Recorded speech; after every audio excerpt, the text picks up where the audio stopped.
بسم الله الرحمن الرحيم halka waxaan ku tirinayaa aniga oo ah Waanqalle Axmed Nuur oo ka tirsan ururka Sanaag ee wacyigelinta bulshada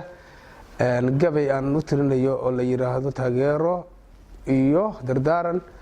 Saciid Cabdullaahi Dani madaxweynaha Puntland 2019 gabaygaas ayaan tirinayaa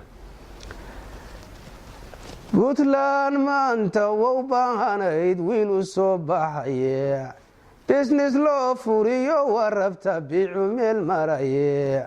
biliiciyo dhismana warabta loo binaanadoye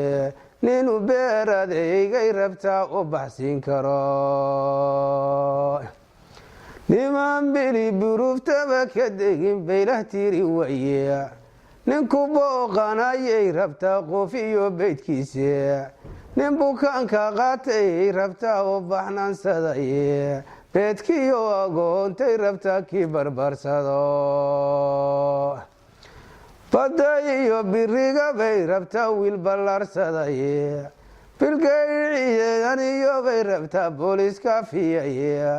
bahal soo wajahay bay rabtaa beerka kii jaraya burji lagu gamiyo bay rabtaa bawar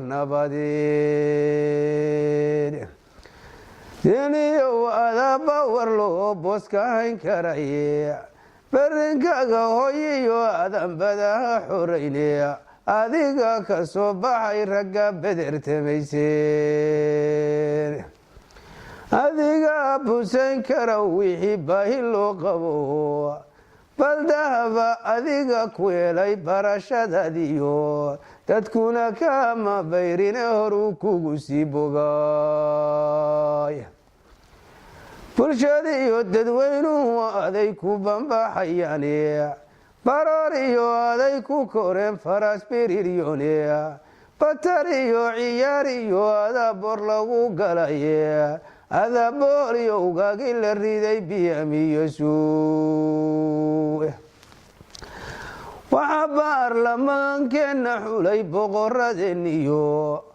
burburkama tashaaniyo inaan kala boqolnaye boga shacabku ku doonayay biliga sarane calanka bulugale adu ku babanaya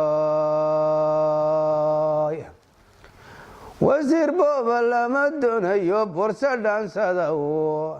niman booli cunin baan rabnaa u nasiibilaw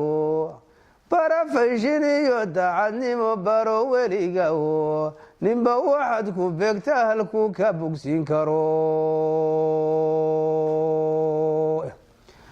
dadkuna bilii laga soo gudbay buugga ku hayaanaya imadanba waxqabad baahiyo aan ka soo bixinaya waa laga baraarugay niman bita qabanayn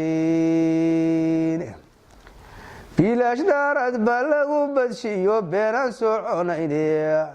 ballantaadu yay noqon midii ay ka baaqayeene oo waa lagu bogaashaye ahow bogta kii dhaya